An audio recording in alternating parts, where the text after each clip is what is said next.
Good morning, Bittens of friends and family. Am I coming through?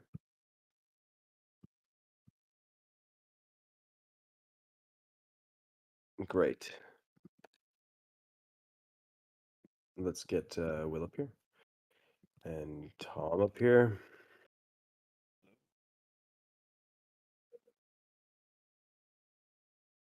Three lads from Liverpool on stage. Manchester. Close enough. Close enough. Good morning. I remember I asked you that. I said that I think the first time we met, and you did correct me at the time. You said I know you're a Scouser, and that's only like what 50 miles away. But from our vantage point, you might as well be on the other side of the world. Yeah. Not a long way geographically, but a long way culturally. No, they're good people. We like them. I have Altman raising their hand. Is that profile coming up, or is it just the two of you? Anyone else? Just the two of us. No, just the two of us. All right. Okay. Well, I'll deny these random people. Fantastic. Okay. So yeah, we got your mics loud and clear. Let's try if you're gonna do a presentation. Let's check your screen sharing. Yeah, I'll give it a go now.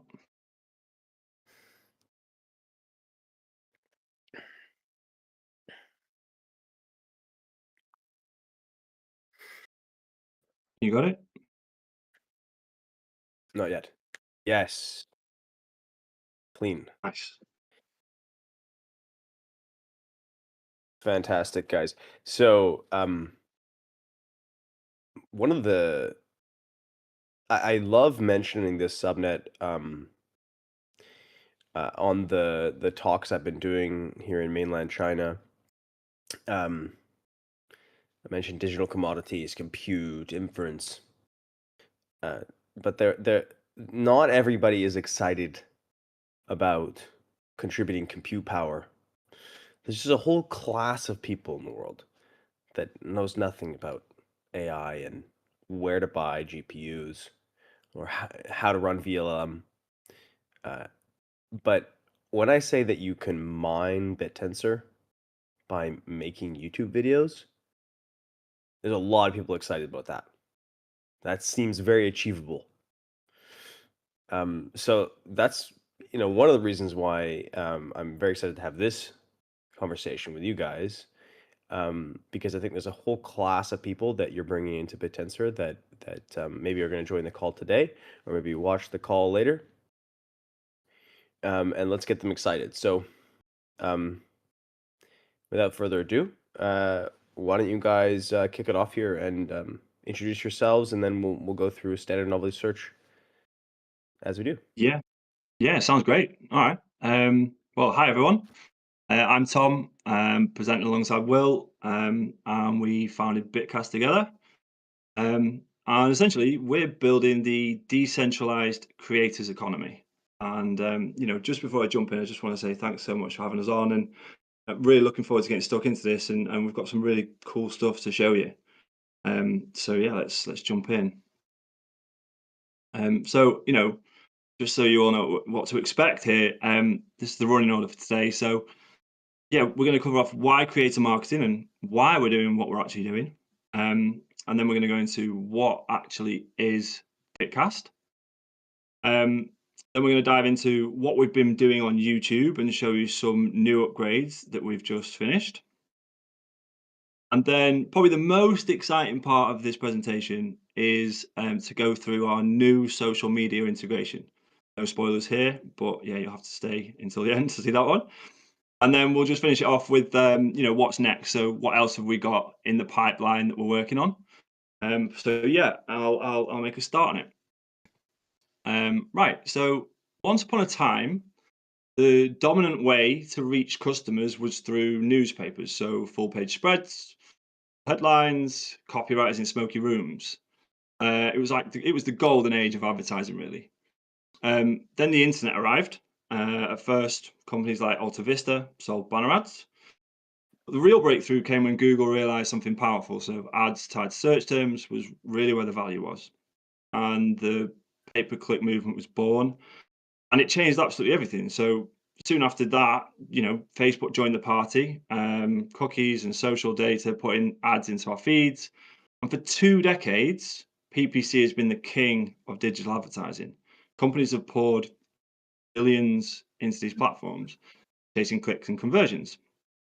But problems are brewing. And they have been for some time, because the competition is fierce, and the costs just keep on rising. And just like the newspapers that came before them, the return on investment for PPC it is dropping. And the market always follows return on investment, and newspapers lost out to the internet, and now it's starting to happen again. So today, the highest return on investment is no longer PPC. It's creator-led marketing. So it's in the hands of influencers, YouTubers, tweeters, TikTokers. And brands are seeing up to 11 times the return on investment compared to traditional digital ads. And obviously the money is flowing. Spend on creator content is growing at double-digit rates, and it's expected to double within the next 2 years to $500 billion per year. And just a fun fact before I move on, just in case you're curious, what the dominant force of ads was prior to the newspaper, it was the town crier. And I had to leave it off my slides just because DeepSeek couldn't seem to find out what return on investment was for a town crier. Okay, so enter Bitcast. And we're the next gen ad platform. Storytelling verified by AI.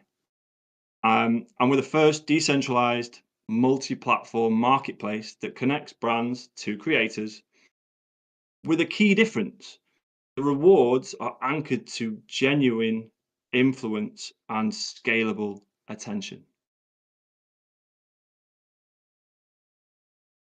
Right, so before I jump into what Bitcast does, I think a good place to start is to have a look at the current process for creator marketing and why it's broken. So it's done on a one. If a brand wants to do creator marketing, it's done on a one-to-one basis. And typically, a brand would create a short list of creators, and then they'll do their outreach, and they'll go through rate negotiations, contracts, and when they get the content, they'll do these reviews around their brand messaging, and they'll go round and round. And once the content is published, the brand will often be left with unverified performance metrics. So what do I mean by that? Like often, a creator would take a screenshot of their social media account and send it over to the brand. Very open to manipulation. And as you can probably tell, this is a very, very time-intensive process. It's also run by vanity metrics. So what do I mean by that? I mean what you actually see are on the surface level of the social media is views, likes, and subscribers, and it's all very easy to buy, and it's very hard to actually tell what's real and what's actually going on. Another thing that the industry is run by is fixed fees. So incentives aren't linked to performance really. Creators can do what they can do the bare minimum essentially to get their payday. And I mean, the alternative to a brand doing this is that they can go to an agency. And essentially, the problems that agencies have, they go through the exact same process. So it's extremely manual. It's very, very time intensive, and then they charge massive fees for that work. So yeah, that's creator marketing in a nutshell, really, at the moment. And yeah, so I just want to show you what the actual impact of that is. So because of these issues and because it's so time intensive, brands are struggling to manage large numbers of creators. especially whilst they're trying to maintain a consistent brand messaging.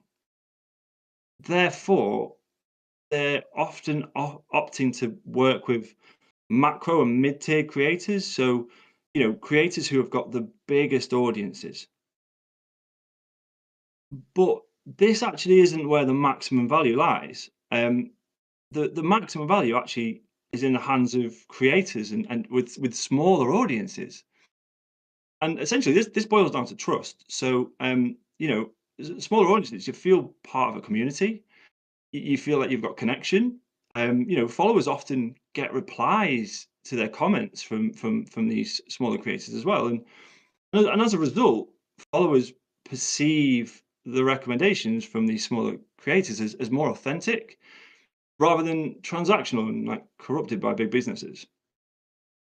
So I'm just going to show you some stats on this. So let's look at YouTube specifically here. So the pie chart on the left shows that it shows the estimated number of active YouTubers by subscriber tier. And as you can see, so the macro and mid-tier creators only account for 5%, whereas the micro and nano creators make up the rest, like a vast majority. And what's really powerful and interesting about this is the fact that if you look at the bar chart on the right, this shows the engagement rates of these creators.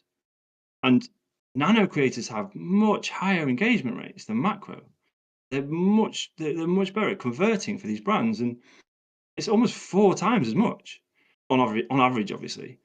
And so I suppose what I'm trying to point out is, like, wouldn't it be great if there was a way to unlock access at scale to all of these smaller creators? And this is exactly where Bitcast comes in. So Bitcast unlocks access to these smaller creators, and it does it at scale. Bitcast incentivizes high quality content with consistent brand messaging across hundreds, maybe even thousands of creators. And how we do this, we validate every piece of content made against the brand's messaging using AI.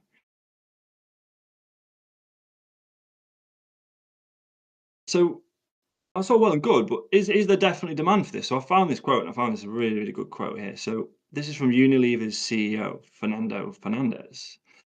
And he said, "We want at least one influencer in each of India's 19,000 zip codes, maybe even 100 in certain areas." So that's a crazy amount of influencers.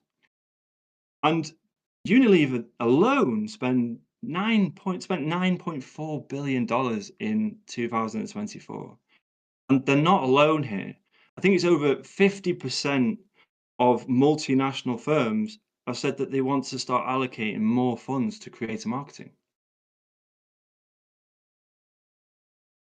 Right, so let's take a look at what Bitcast actually does and what it actually is. And I think this is a common misconception. Bitcast is not a marketing agency.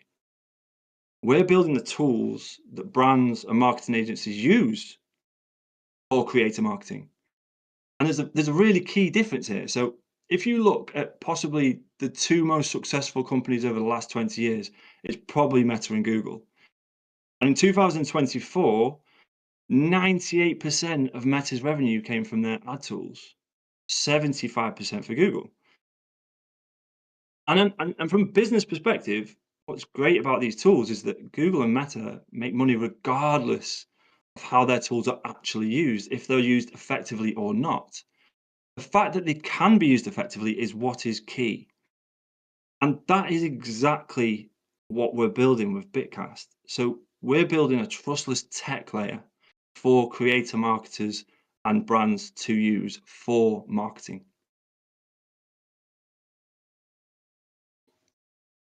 Right, so just going to run you through the Bitcast YouTube solution. And essentially, how it works is a brand would come to Bitcast and provide us with a content brief. So a content brief would say something like, talk about X, Y, and Z. And then creators on the Bitcast network will see that brief, and they will go and make content accordingly they will publish it to YouTube. And then what happens next is the AI validation. So there's two steps in this. The first one being that the videos are verified that they actually meet the content brief. So, did the video actually talk about X, Y, and Z? And if it does, it passes. And then the next step is that it measures and rewards genuine engagement. That's crucial. And then the rewards are paid out via the alpha tokens. And just having a bit more of a deeper look at the actual validation on this. So a crucial component to this is the miner setup. So when a miner joins Bitcast, they grant us read-only access to their official YouTube APIs. And then we use Shoots to compare the video transcripts of each video and the description against the brief. And then if it passes that, then we go on to the scoring. So the primary metric that we use for scoring is a YouTube finance or financial value, which is directly tied to watch time. And essentially this value is what YouTube are paying out to the video. And as you can imagine, this is highly vetted. And it means that we're able to reward genuine attention by using this value. We're able to reward genuine attention rather than the vanity metrics that actually don't deliver any value. Another really really good thing about this value as well is that it also takes into CPM. Sorry, it takes the audience's CPM into account. So obviously, audiences in the USA are more valuable than the ones in India. And the crypto niche is more valuable than videos of fluffy cats. So it takes that all into account. It means that we can scale into any narrative because YouTube are doing the computation for us on that. And yeah, so our incentive mechanism, it's a player versus environment incentive mechanism. So it's a bit different to pretty much most, if not all, of BitTensor.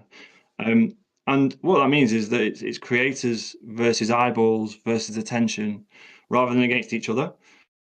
And why do we do this? So it's easier. It's easy to understand and it's predictable. So we give creators a calc, and creators can use that to estimate how much they can expect to get paid if they deliver a certain amount of engagement.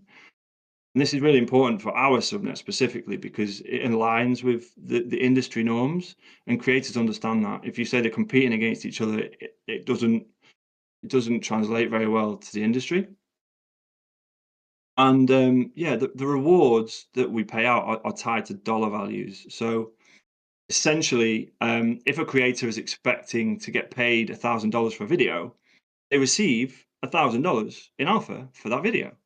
And it's not linked to the total amount of miner emissions that the subnet actually has access to, which means that there's on a daily basis we're left with a lot of excess miner emissions. And on average, it's currently about 90%. And what do we do with these miner emissions? We actually burn them.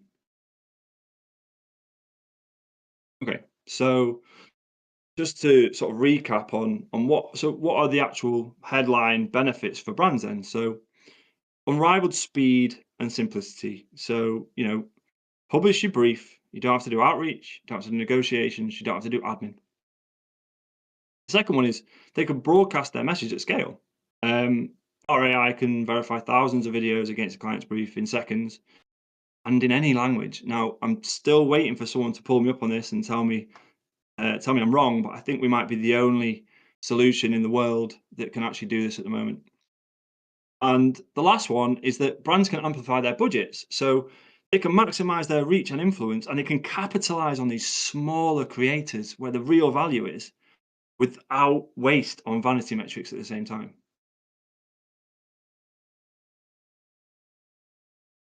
Right. So on this slide, it's stats of how it's going so far.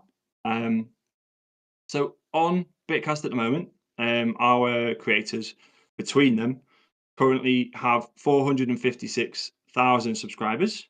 We've generated 389 videos, all on BitTensor.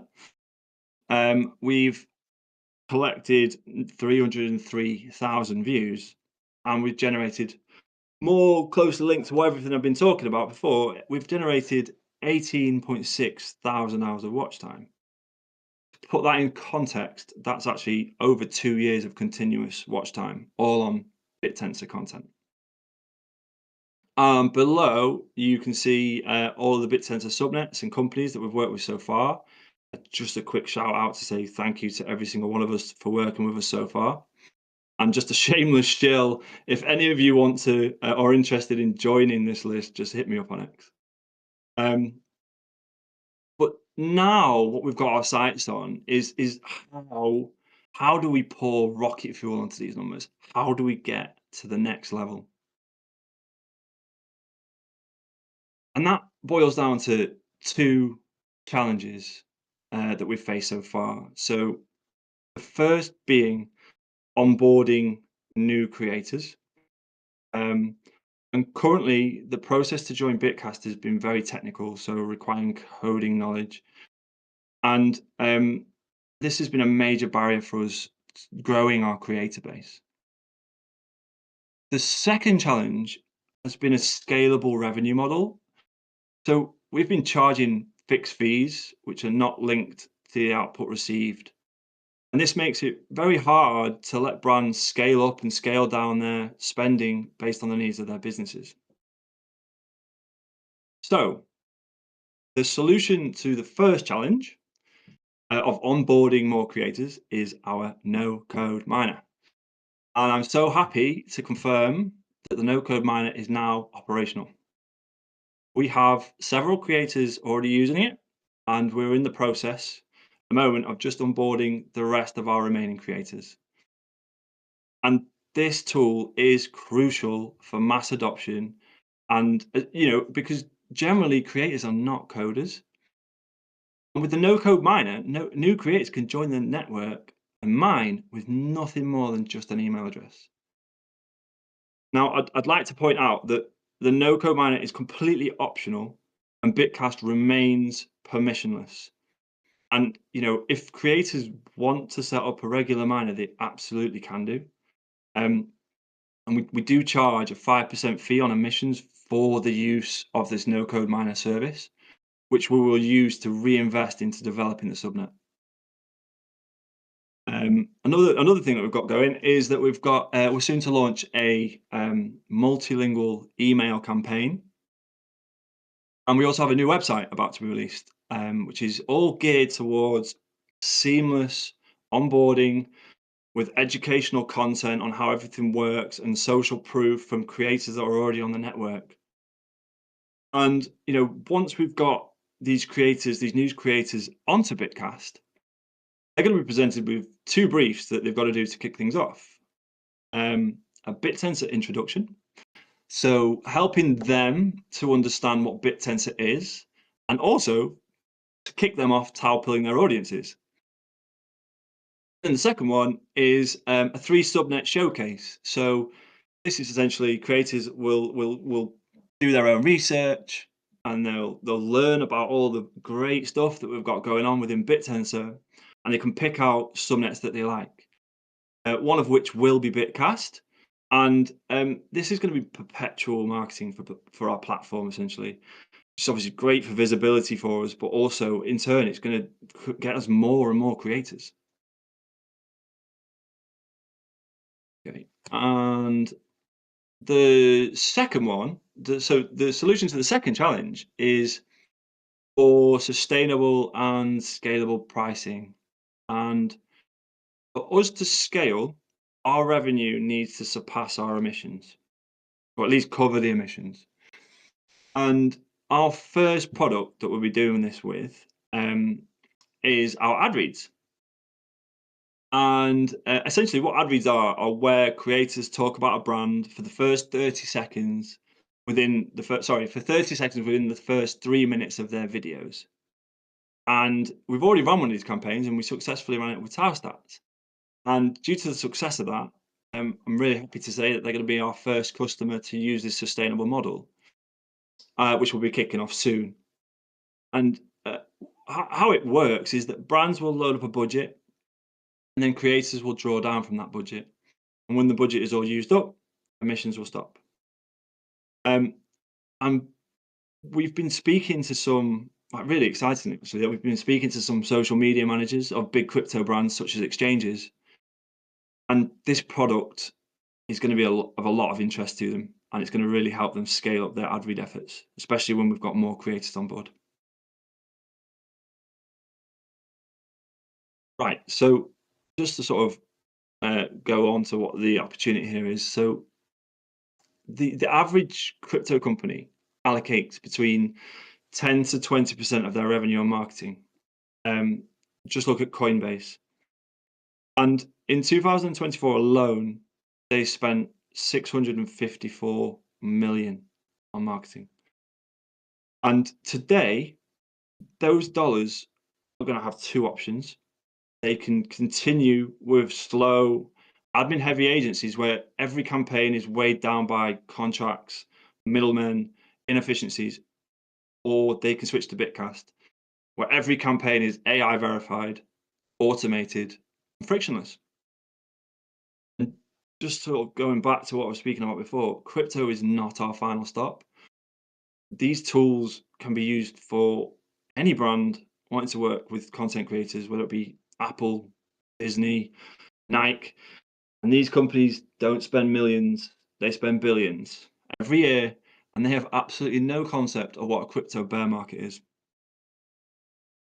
And finally, our tokenomics on this one are pretty simple. So all revenue is used to buy back and burn our alpha token. Right, so that's enough on YouTube. I'm going to hand over to Will, and he's going to run you through what he and Laz.eth, or Nick, who's one of our developers, what they've both been working on hard over the last couple of months. And yeah, he's going to explain to you what our exciting new social media integration is. Yeah, so over to you, Will. Yeah, nice one. Hey everyone, good to be here. Really excited now to show you what we've been working on over the past couple of months. It's our new subnet mechanism. It's our X integration. So all these platforms are fundamentally different, and they're all going to have completely different incentive mechanisms, as you'll see. YouTube, predominantly, it's a long form, one-way broadcast platform, whereas X is high frequency, short form web of social interactions. Very messy. It's got a few challenges to it, but it's a really, really interesting problem to work on. So I'll just show you a couple of the key challenges of marketing on X today. I'll show you how that's shaped our approach, and then I'll show you our new incentive mechanism and a demo to go with it. Okay, hit the next slide there, Tom. So two key issues with marketing on X today that we've identified. Signal decay, number one. So the platform has become completely corrupted and easily manipulated. It's overrun with bots, as we all know. Engagement is for sale, retweets, followers, likes, even smart followers for sale now.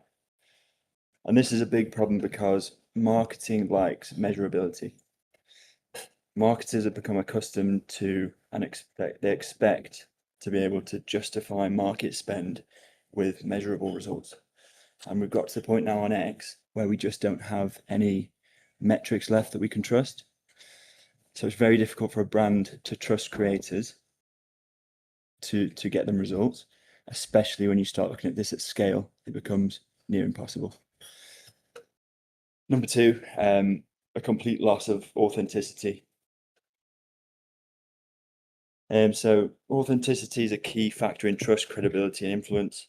It ranks number one in concerns of marketers in 2025 in the US.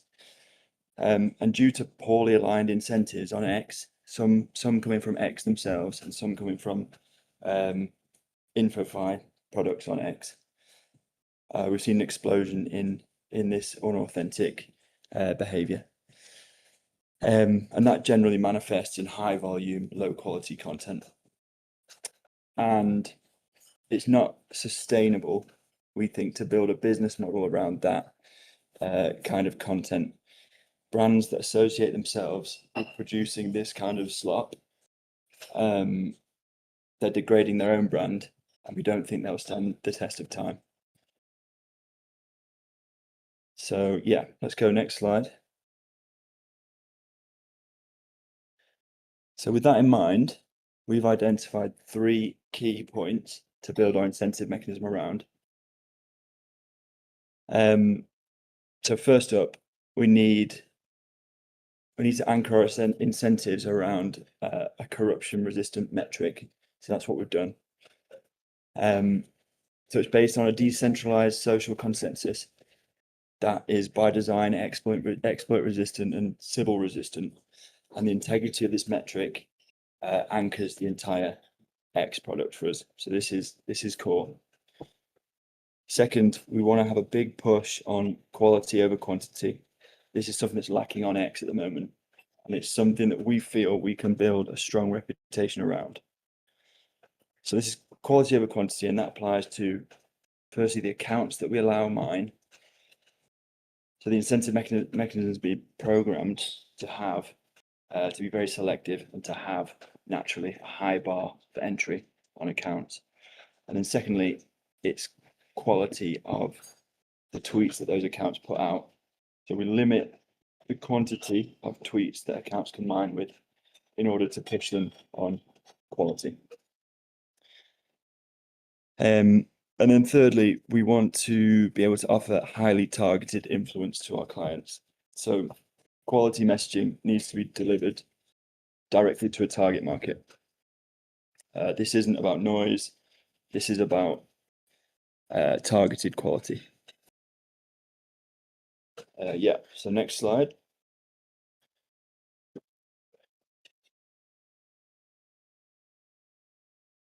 Yeah, so the design of the subnet mechanism is based around mapping specific niches on X.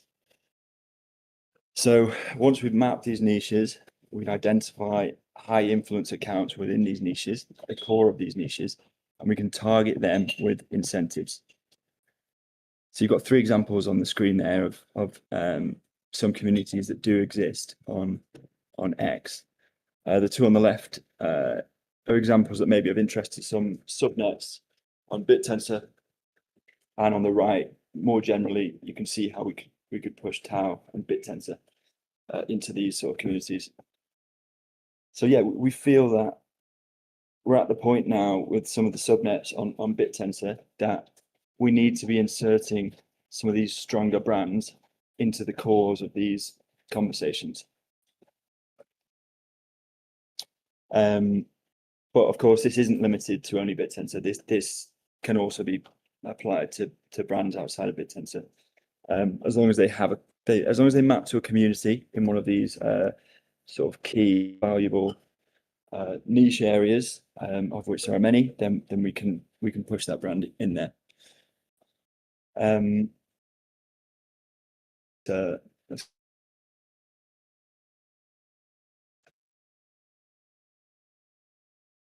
that's where we're going, but we're starting a bit more locally than that. We're going to start with Tau and BitTensor.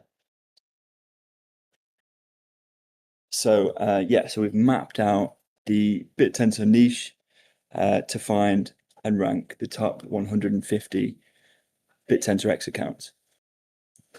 So we've done this algorithmically. We started with OpenTensor as a seed account. We could have started with any number of accounts realistically and ended up with the same network map, but OpenTensor seemed the right place to start. And we've crawled the network using retweets, quotes, and mentions. So these are what I would say are public endorsements. So when you retweet someone, you are staking your own reputation against theirs in a way that you aren't doing with a like or or a follow or a reply. So yeah, the core of this is that we're using PageRank algorithm to calculate influence scores. PageRank, created by Google to rank web pages, but it's really applicable to this scenario as well. So if you get endorsed by a lot of highly influential accounts, you become influential. If you get endorsed by some less influential accounts, you'll be influential but less so. So yeah, essentially what this gives us 150 top KOLs within BitTensor and a network influence score for each. You can think of this as a starting point for the subnet mechanism. So we generate this ourselves, open source the code used to do so, and then we pass this starting point off to the validators, and they will then maintain it over time from there on out. So every week, new accounts will come in, and every week, some accounts will leave the top 150. The only way to enter the top 150 from outside is to be endorsed by those currently inside. And this network graph is essentially our living, breathing whitelist to mine. So you can't mine if you're not in this 150 until you earn your place in the 150. And this sets a high bar, like I was saying earlier on. It's a high bar to mine. And what we're incentivizing here, we think, is long-term influence and trust of the wider community. Okay, so I do have a quick demo here. I'm going to share with you what this actually looks like for BitTensor, specifically.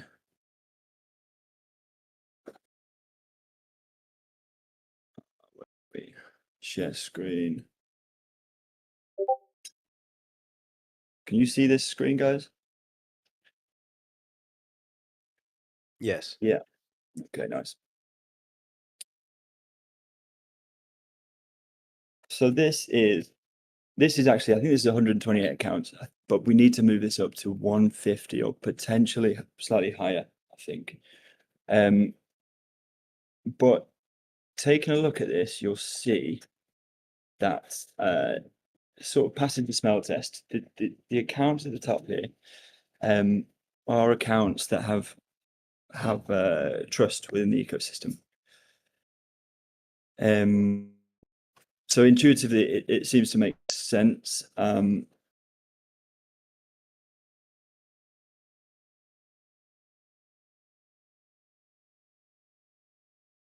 Has. So each of these lines is an endorsement. So Jake is heavily endorsed, so he has a high influence score within this network. And I think this gives you a bit of an idea of the exploit resistance. To enter this group, you'll need to win over the endorsement of a bunch of different accounts within the ecosystem. You don't get in on one retweet or one quote.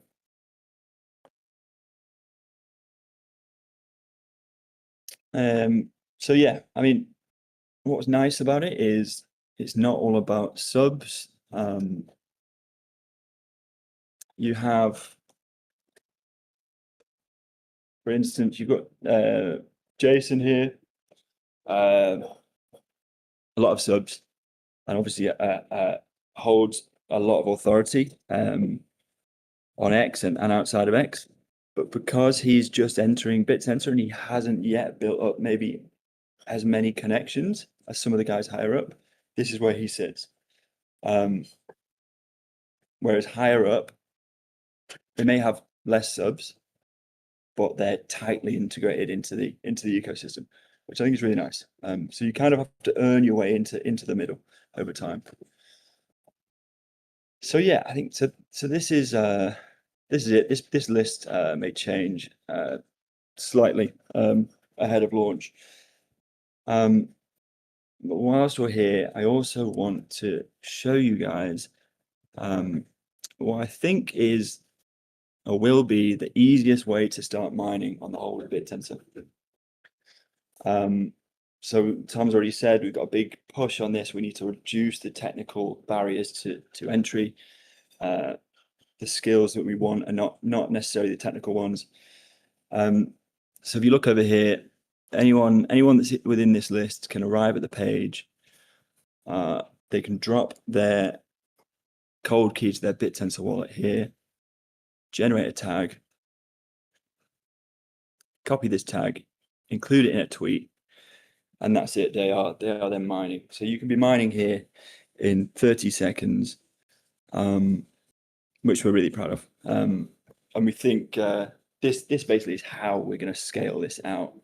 We want to have thousands of accounts, influential accounts, some of which know BitTensor, some of which have never even heard of BitTensor.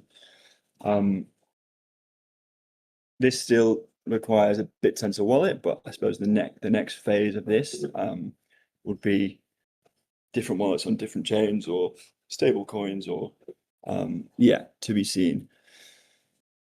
But yeah, if you sign up here, you will essentially all the miners that sign up this way go through a single UID, and they receive daily payments, daily alpha payments at the moment. And we take a 5% cut that we put back in towards subnet development. Yeah, and this isn't the only way you can mine. If you'd rather own your own UID, then you can do that. If you know how to register a UID, then you can do it that way. And the tweet is just slightly different. It will be a slightly different code with your hotkey in it, but still no mining code, no infrastructure, no infrastructure spend or setup or technical experience, nothing. Just start mining. Okay. Let's go back to the slides. Yep. You need to stop sharing. There you go. Bear with me 1 sec.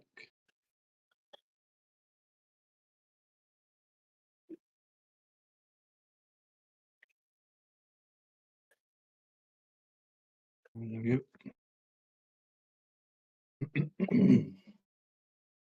Can you see my screen?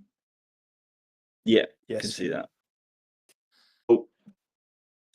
Cool. Right. So accounts in that top 150 have demonstrated to the protocol that they have influence. However, in order to earn rewards, they need to now apply that influence to one of our brands, to one of our clients. And the way they do that is by fulfilling a brief. So we've got a few examples of briefs on the right-hand side there. These are just fictional. But you'll see sort of the way we've written these briefs, they're quite open-ended. They leave, we think, a lot of room for authenticity, not overly subscriptive, and that's the way we want them to be. We have some sentiment apply to these tweets that come in, but we'll be accepting sort of positive or balanced sentiment. Yeah, we can't really allow negative sentiment on behalf of the brands. It wouldn't make sense. It's quite open enough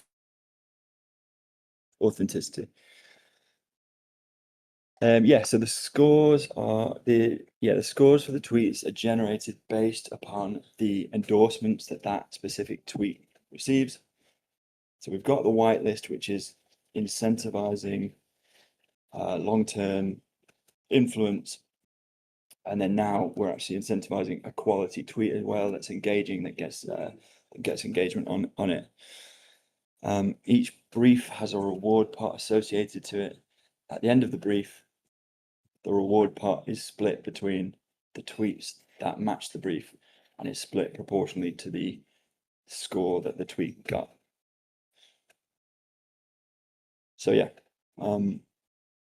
that is X. Oh, we've got one more slide. But it's the no-code mining, but we've already sort of covered it. But what's required? Influence, thought leadership, personal brand. What's not required? Any technical background, any infrastructure at all. Yeah, really excited about that. But yeah, that sort of wraps up X. I know we'll have time for some questions, and I'm sure there will be a few afterwards. Feedback also welcome. But yeah, we'll be releasing this very soon. Do you want to take over from there, Tom? Yeah. All right. So yeah. So what are our upcoming upgrades? So as Will's just alluded to, our X integration will be going live next month. As you can see, all the inner workings are done, so we just need to finish up the user interface. The next social media that's on the chopping block for us is going to be TikTok, and we've already started building the incentive mechanism for this one as well. I'm not going to say too much more on how we're doing this one just yet, but what's really cool about TikTok is that you really don't need an audience on TikTok. It's a totally different algorithm. So you don't really need to be, you don't have to have an audience, you don't need to be influential, you just have to do really cool videos and get loads of views. So yeah, that's TikTok. And then finally, it's the advertisers portal. And this is where things will get really exciting for Bitcast. So no longer will brands need to come to us over DMs and for us to be the bottleneck for onboarding new brands. They'll be able to log in and set up their own briefs using the interface, and then they'll be able to allocate their funds accordingly, and they'll have a load of parameters that they can play with. So yeah, that's essentially like the sort of the last piece of the puzzle to really get this all really ramping up and kicking into gear. So that's what we've got coming up, and yeah, and just as a quick recap on everything we just covered. So marketing budgets want to be spent on content creation, but there is way too much inefficiency and friction to scale it. And essentially, that is exactly what we're doing. We're building the tools to unlock creator marketing, and Bitcast is going to be that decentralized layer, that decentralized brain that will power it all. Yeah, that is the presentation done, guys. Yeah, thank you very much. Thank you, Tom. Will, bravo. I keep the slides going, so we can zoom in. There's like Oh there's yeah, a okay. ton there we can go over. Like one thing that we didn't talk about, right, is we actually have an. I mean, I was like, I came to you guys a couple weeks ago, or was it maybe more than a month? And at first I was like, oh no, what is this subnet? I think that whenever a new subnet comes out and it does successfully on BitTensor, I'm sure that's the wrong attitude. But with you guys, I was like extremely pleasantly surprised with the algorithm and really the mechanism you had with YouTube. We had like a 5-minute conversation, and it was like, okay, that works. And you guys have been running a number of briefs. Like just for the audience, can we go look at them and like just taking a look at like view count, the content, like seeing the machine in action. Is it on your What? your website, I believe? Oh yeah, okay. Second. Where is it gone?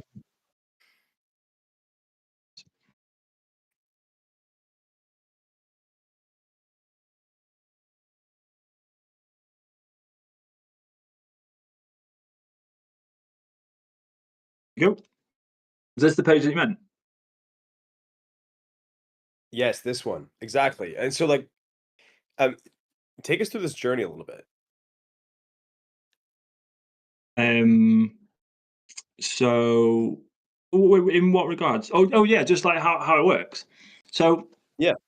yeah, so essentially, a brand would come to us, and like I mentioned before, it's done really via DMs and conversations, and I jump on the call with different brands, and then we go through what they want to talk about, and then we come up with a brief. And essentially, a brand has two inputs into this process. So the first is these bullet points here. So I'm just using Synth for example. So I jumped on a call with the guys at Synth and sort of running through all the cool stuff that they're doing. and we came up with these bullet points. So, we've got anyway, we've got a certain amount of bullet points here.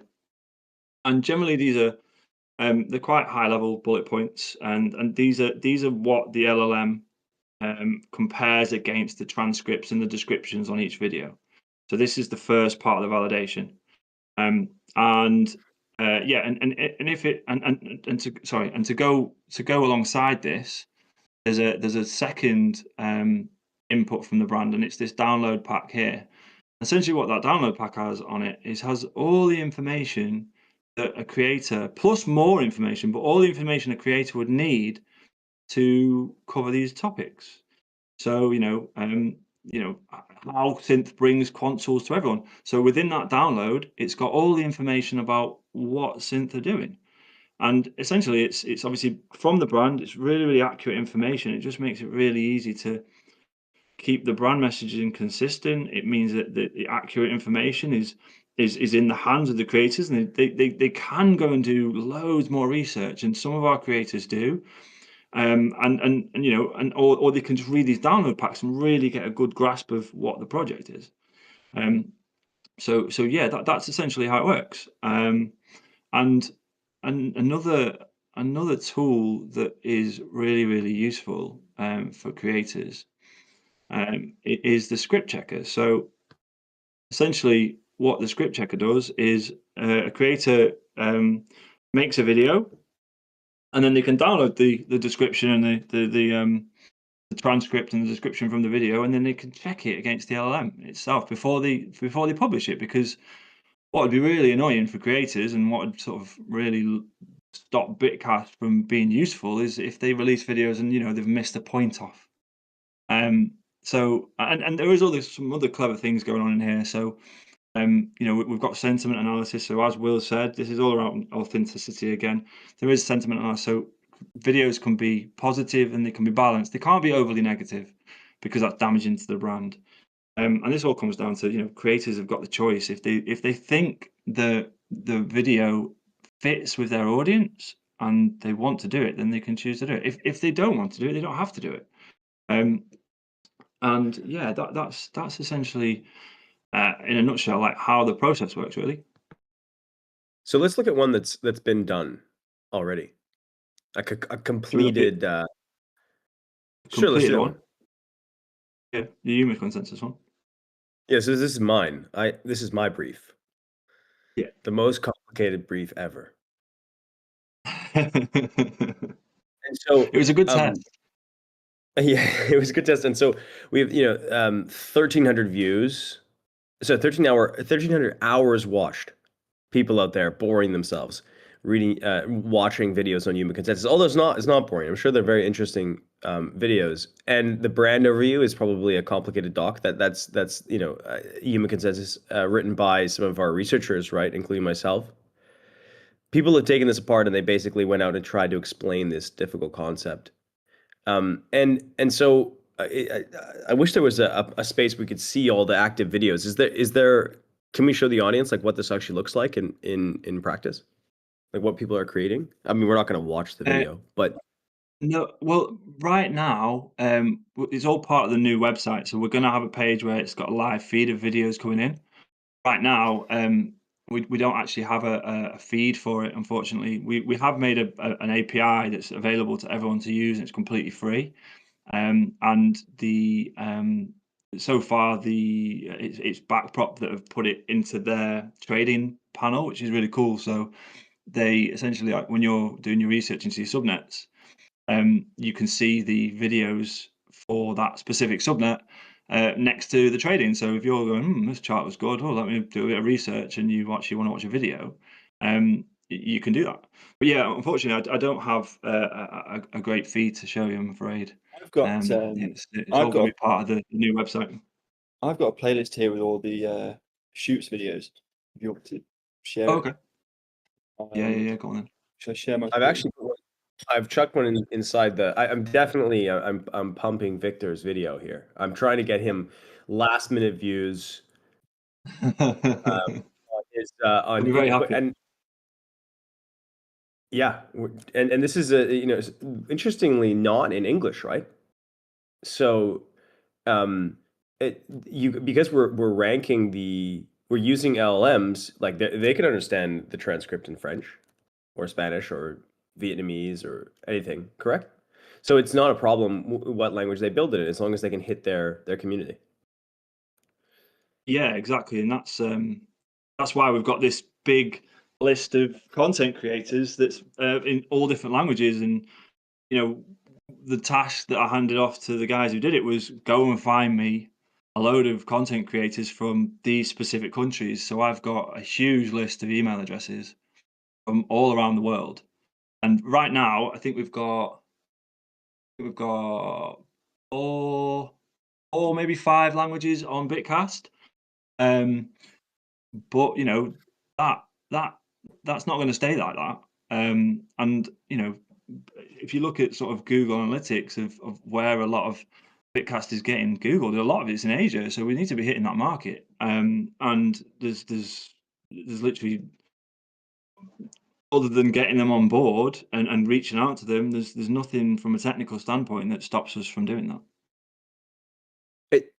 Has Bitcast been applied to itself yet?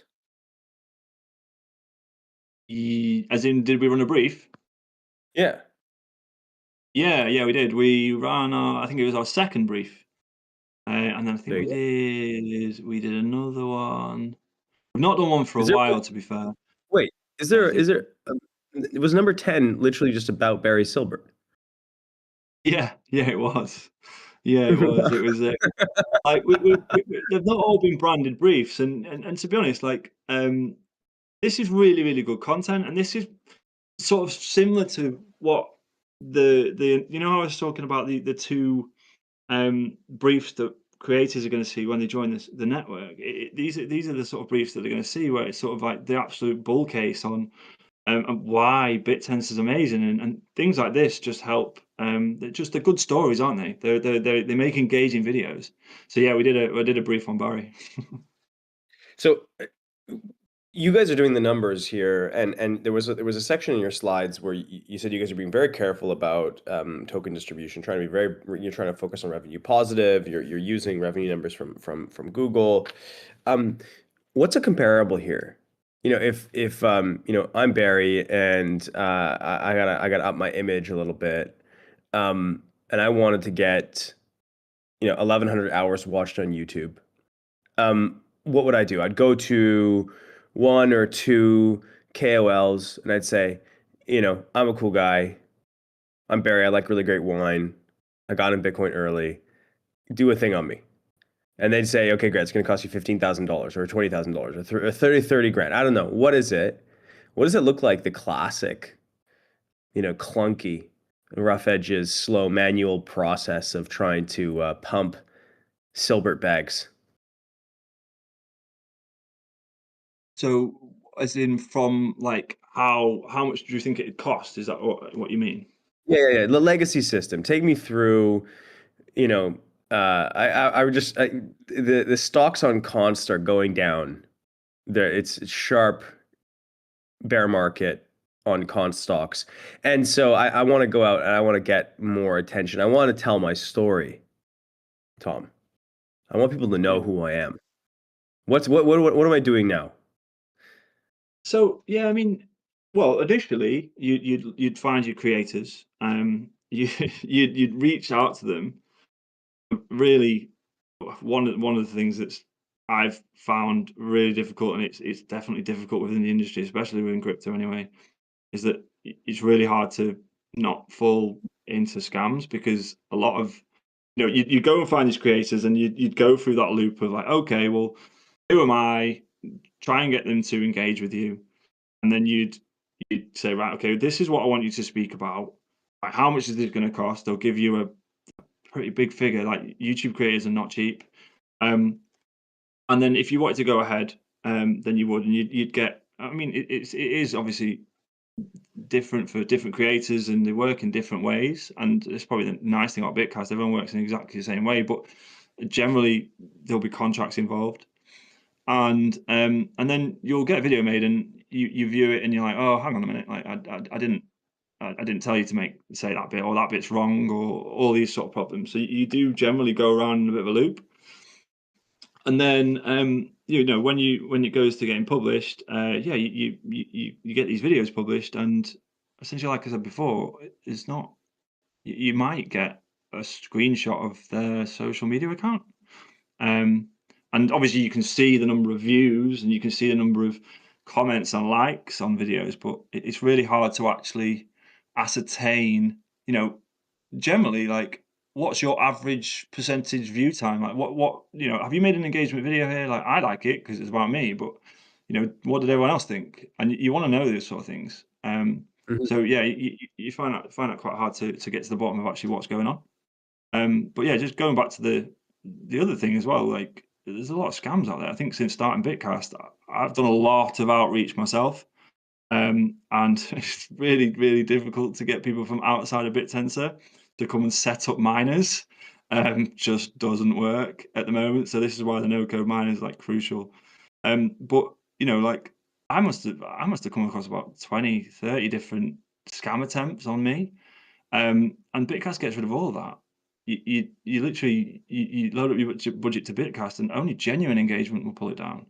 So you're not having to send like a fixed fee up front to a creator hoping that they do a video. Yeah, so it solves a lot of problems compared to that sort of traditional model. And what do you think that would cost in today's world to get that done? To get maybe 5 videos from 5 creators, and what numbers are we talking here? So I mean, we have 1,100 hours watched, and these are early signs of success. But how many would we expect to get for $10,000? It's well, for $10,000, probably not loads. But it's massively dependent. You know how I was sort of talking about niches and creators, and you've got massive varying levels of expense for a creator. But I'd say typically, if you were going after a really small niche creator, you probably, I mean, I've not come across a creator that charges less than $500, $400 personally. Um, but I'd say generally, I think you're probably looking at, on average, between, I don't know, anywhere up from probably like 1,000 to, I don't know. I don't know what the upper limit is, to be honest. It really depends on, like, if you went to Mr. Beast, I have no idea what you'd have to pay him. But it's a Why hard isn't he thing on to the sort of. I've not well, reached out to guys? him yet, actually. You're 3 months in, so maybe one day. The Okay, so it's highly dependent, and right now you guys are testing out the mechanism. You're getting a bunch of views. Just looking at the community that you're building here.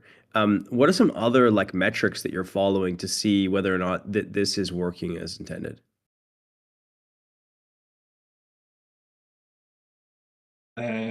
Other metrics would be, I mean, we are, I sort of alluded to it a second ago, but we are sort of, and it's part of our incentive mechanism actually, but your videos need, I mentioned average view time. So essentially average view time sort of shows like how how long our audiences in general staying on your videos. So we monitor that, and typically, like, a really good video will be upwards of like 40-50%. So we are sort of keeping tabs on that, and that is part of our incentive mechanism as like there's a lower band. But yeah, essentially that's probably as far as we're tracking. I mean, there is other things that we've got in the incentive mechanism which are sort of protective towards the to the incentive mechanism. But yeah, it's really boils down to view time, really. How many unique creators can you estimate that you have running these videos? At the moment, Right now um, we've got. So I'll jump in just because I was looking at this yesterday. Right now we've got 28 YouTube accounts connected. And these are YouTube content creators that have gone out, made fully fledged videos on a topic, and posted that, maybe spent like a full day. I'm not sure actually how long it takes to create a video on YouTube. I'm just going to say a day. And, researched a topic, built a video, got in front of a camera.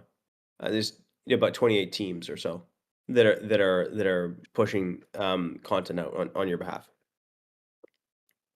Yeah, well, we've got different types of miners. We've got some that are dedicated and pick up every single brief, and then we got some that dip in and out when the briefs suit them. So there's sort of some of them are in, some of them are out at certain times.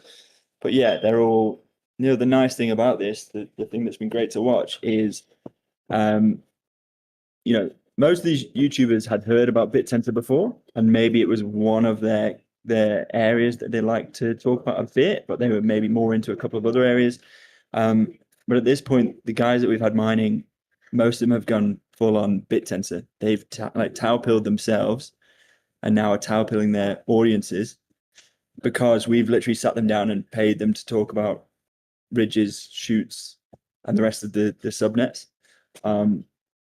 So really, people think this is about tau-pilling the audiences, but really we're in stealth mode, tau-pilling YouTubers themselves. Well, what I see that there's one perspective where you guys are scaling and incentivizing content creation in this unique way, and I believe that's true. But another way to think about what the network is, it's like it's you guys are like a media firm, right? You're like a newspaper. You have your journalists, you have your content creators, and you have, this week's Bitcast paper where people can pay to have this. You guys are the editors of this newspaper. You create the briefs, and the journalists go out and they fill that content on the front page. So hypothetically, the framework could be like, okay, we're gonna have stories on this and stories on this and stories on this and stories on this, and then a whole swarm of maybe hundreds or thousands of content creators and going and filling out those sections of the newspaper to create content.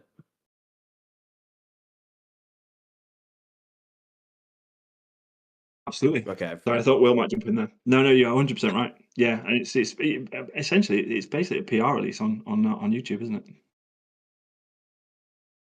Yeah. So just playing adversarial little here. If I were to go and spend money on just Google AdSense, I believe is really the standard, to just push my product into the advertisements on top of videos, right? It's a lot easier. The content creators go and create content, and then I put my ad on I just plaster on top of their content. Why is that not more scalable and more effective? The metrics that we're using don't count ad spend that you spent on your own video, or ad spend that anybody spent on your video. The previous metrics that we had, that was an issue in some cases, but we can see from the data we have, we can see exactly where all the traffic is coming from in categories. So we can see whether it's Google Ads traffic, or whether it's from your subscribers, or whether it's from external platforms, if it's coming from Telegram or wherever it's coming from.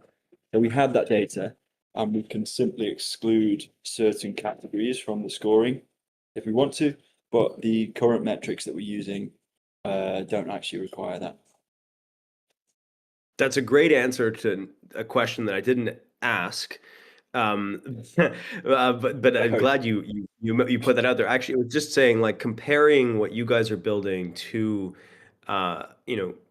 Google AdSense. If as me as a customer of Bidcast or Google AdSense, like why would I use Bidcast over Google AdSense? I know that I can put a small ad in front of a lot of videos, but like what's better about this sort of deep form content?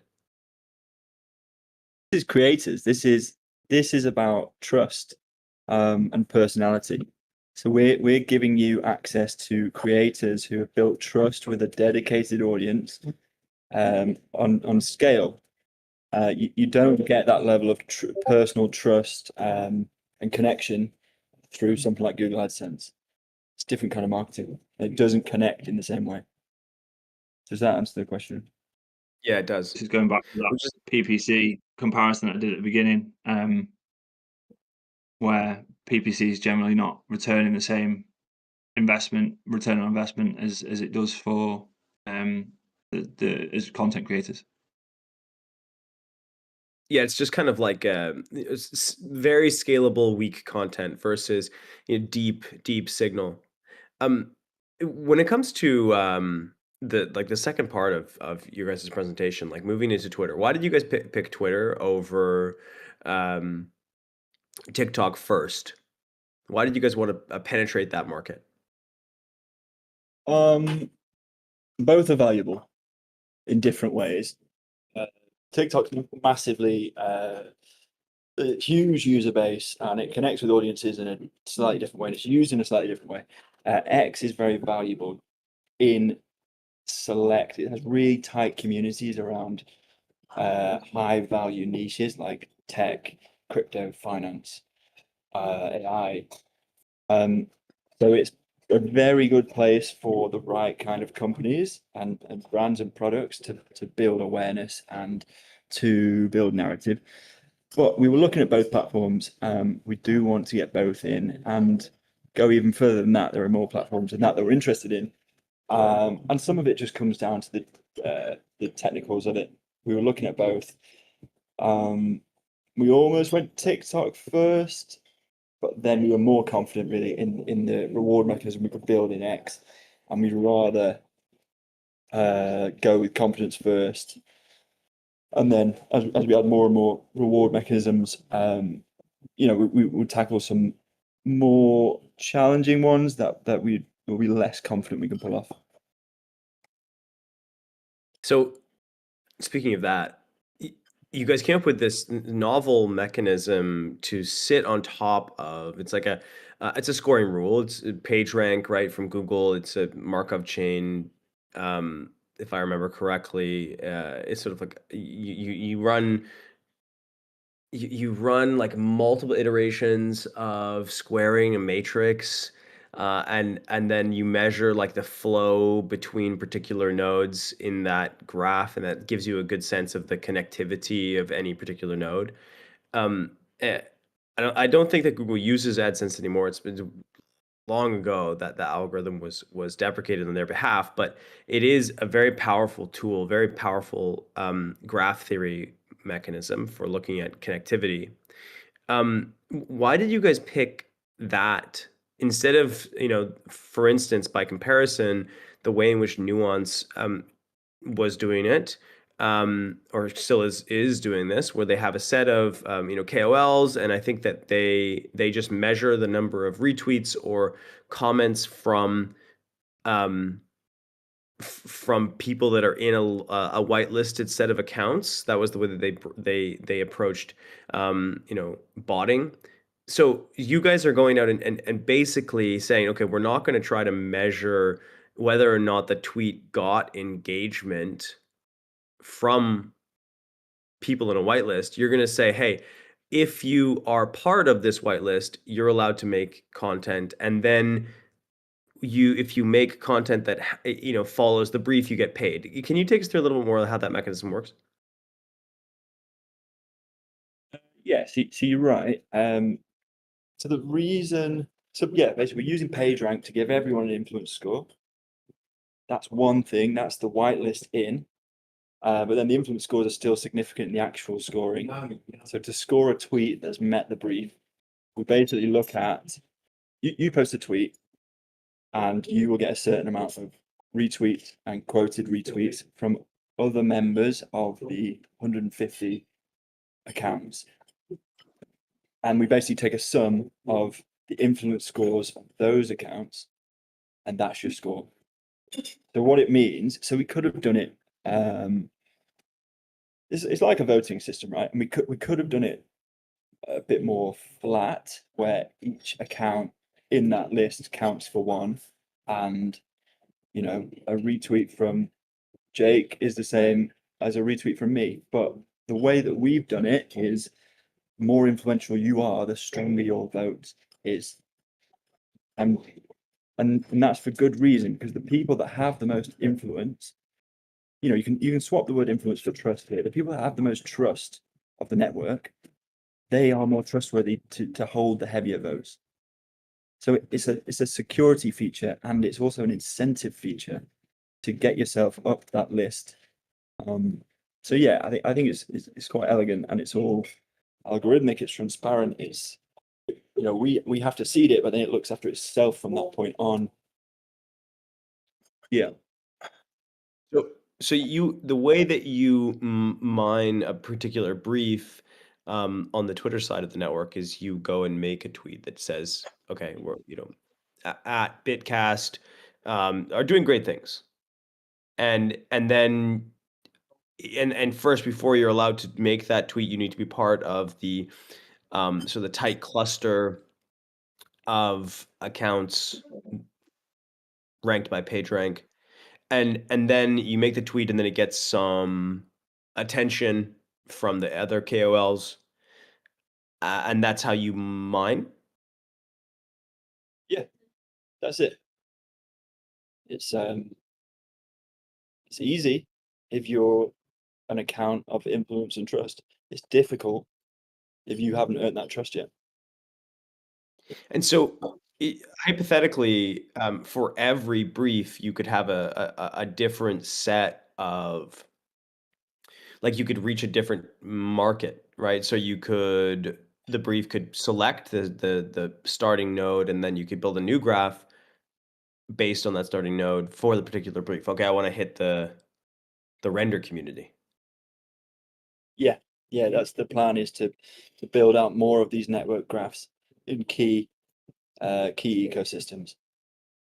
And then the challenge will be getting people from those ecosystems to start mining, which is where this no-code mining comes in, remove all the friction. We're going to have a bot on X that approaches them and tells them that they can be earning on their tweets and how to do it quite quickly and easily.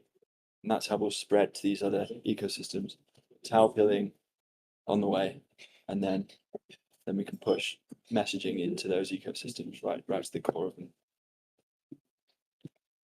With the no code miner, the way it works is you guys have a specific UID, and that UID is basically like a mining pool, correct? Yeah, correct. And you subscribe to this mining pool with your account.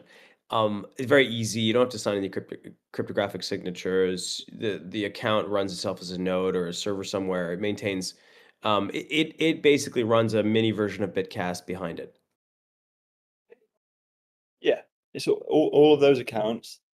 They all get rewarded through the same UID, and we distribute those rewards based on the scores to the cold keys that we have on record. Going to the chat here, guys. There's a couple questions here as we get to the end of the presentation. Unless there anything else you guys wanted to chat about before we close off. No, I'm happy to take some questions from the chat. Nothing particular I want to talk about. If it's so from Travis, if it's a top 150 counts and I'm account 151, can I still get in eventually? Is 150 count limit? Yeah, I mean, I need to decide the exact number. I did 128, and it seemed like it wasn't quite right. And there's a lot of accounts that should be in that we're not in. I think we'll go 150, or it could be 175, or it's going to be somewhere around there. But yeah, to answer the question, yes, you can get in. You just need to. The group is recalibrated every week. Some people will join, some people will leave, based on their influence over the previous 30 days from that date.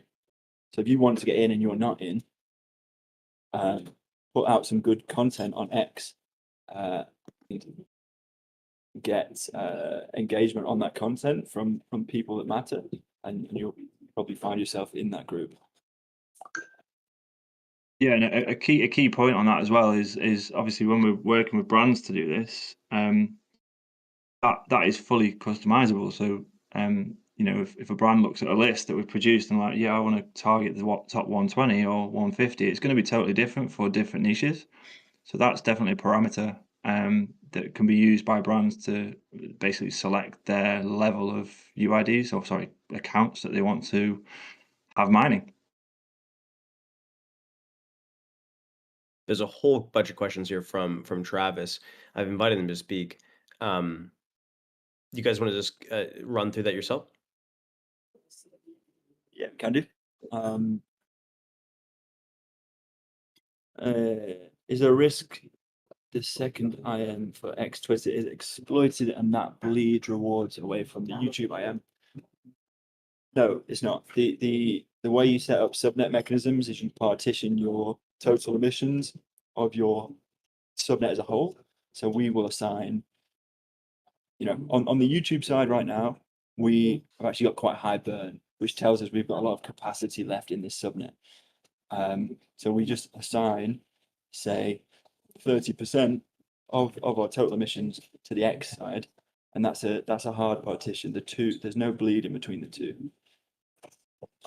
Next question: what's the split between them? Yet to be decided, but I think the nice thing about launching a subnet mechanism instead of launching a whole new subnet is we can start fairly low and build up. You know, inevitably there'll be exploits, there'll be issues early on. So we'll start with fairly low amount of our total emissions into the subnet and ramp it up over time and solve problems as we go. Your third question is the non-bit tensor briefs. How does the PageRank work? You'll have a different PageRank system for each domain. So we have different niches. PageRank is so for the big scores, that is generated using all of your tweets of the past 30 days, not just tweets that have hit briefs. So we've identified accounts as significant in the BitTensor conversation. And it's that significance that then goes towards the scoring of the briefs. So if the brief happens to be non-BitTensor, it's your BitTensor PageRank influence that counts for your scoring still. If that makes sense. And number 4, do I need 2 separate UIDs if I'm mine on YouTube and X? No, you don't. No, you don't. Basically, if you're doing it, let's say the old-fashioned way and managing your own UID, you need to tweet a code that follows a formula that basically contains your hotkey. So if you tweet that, then the validators will see that, and that's basically your X account saying, "Hey, I'm here. Point all of my missions to this hotkey." And that's what will happen. There's a lot of the creators of your guys' creators in the call right here.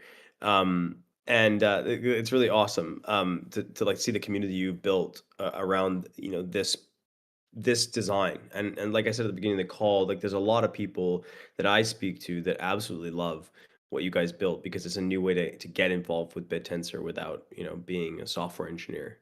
The fact that you guys are building, you know, the no code miner, expanding to different ecosystems, TikTok, Instagram, you know, Twitter, like is really going to like push the frontier of the new communities we can reach. I would love to see us try to get you know, more non-English content, you know, more just non-BitTensor focused, so that we can get out into different ecosystems and not just be, you know, in the BitTensor echo chamber. Tom and Will, it was a pleasure to have you on stage this evening in your case, and my morning in mine. Thank you so much for coming, and let's end it here, guys. Thanks everyone for coming to the call as well. Great one. Thanks, guys. Loved it. Thank you. Cheers. Ciao, Bye. everyone. Cheers, guys.